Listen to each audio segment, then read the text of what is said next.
பூர்ணி சிவா கிட்ட சம்மந்தம் கேட்காமலே சிவாவுக்கும் ஸ்வாதிக்கும் நிச்சயதார்த்தம் பண்ணுறதுக்கான ஏற்பாடெல்லாம் பண்ணிக்கிட்டு இருக்காங்க. ஏன்னா சிவா அன்னபூர்ணி பேச்சை மீற மாட்டாங்க அப்படிங்கிற நம்பிக்கையில்.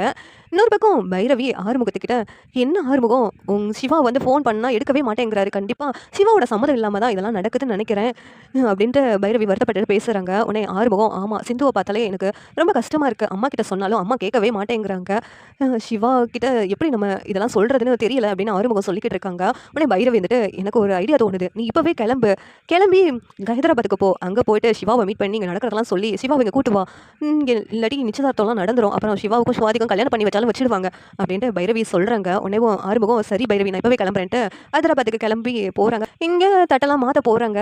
கரெக்டாக சிவா வந்துட்டு நிறுத்துங்க அப்படிங்கிறாங்க. உடனே அன்னபூர்ணி, சிவா கரெக்டான டைமுக்கு தான் வந்திருக்கையா, வாயா அப்படின்ட்டு கூப்பிடுறாங்க. உடனே சிவா, என்ன பெரியமா இது, என்ன என்கிட்ட கேட்காமலே எனக்கு நிச்சயதார்த்த ஏற்பாடெல்லாம் பண்ணியிருக்கீங்க, என்ன தைரியத்தில் இதெல்லாம் பண்ணியிருக்கீங்க அப்படின்னு சிவா கோவமாக பேசுகிறாங்க. உடனே அன்னபூர்ணி, என்னையா நீ என் பேச்சை மீற மாட்டேன்னு நம்பிக்கையில் தான் இதெல்லாம் பண்ணியிருக்கேன், ஏன்யா உனக்கு சுவாதியை பிடிக்கலையா அப்படின்ட்டு அன்னபூர்ணி கேட்குறாங்க.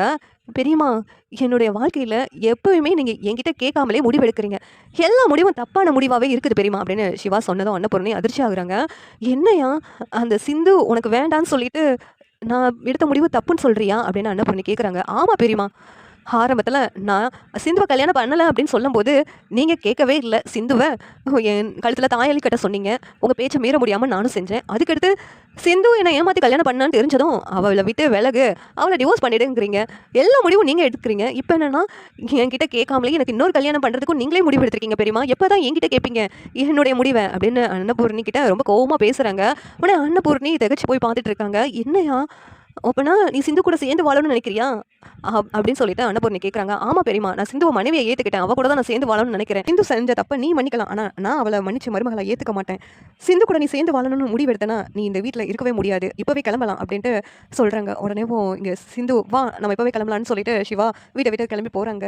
சரி எப்படி நல்லா இருக்கும் நீங்கள் நினைக்கிறீங்கன்னு கமெண்ட் பண்ணுங்கள், லைக் பண்ணுங்கள், ஷேர் பண்ணுங்கள், சப்ஸ்கிரைப் பண்ணுங்கள். தேங்க்யூ.